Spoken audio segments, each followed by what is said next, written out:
ಸಂತೋಷ್ ನಿನ್ನ ಹೆಸರು? ನಿಖಿಲ್. ಎಷ್ಟನೇ ಕ್ಲಾಸ್ ಇದ್ದೆ? 9. ನೀನು ಪ್ರಶ್ನೆ ಉತ್ತರ ಮಾಡಿದ್ರೆ ನನ್ನ ಹತ್ರ ಅದು ಇಷ್ಟ ಅಲ್ಲ. ಕರ್ನಾಟಕದ ವಿದ್ಯುತ್ ಉತ್ಪಾದನೆ ಮಾಡುವಂಥ ಜಿಲ್ಲೆ.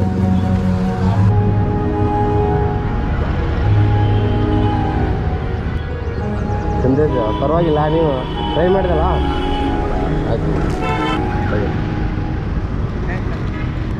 ಪರವಾಗಿಲ್ಲ, ಟ್ರೈ ಮಾಡ್ತಿರಲ್ಲ ಸಾಕಷ್ಟೇ. ಇದೇ ಹುಷಾರು ಬರ್ರಿ. ಎಲ್ಲ ಹೋದ್ರಿ ಅಂದೆ ಹೋಗ್ಲಾ?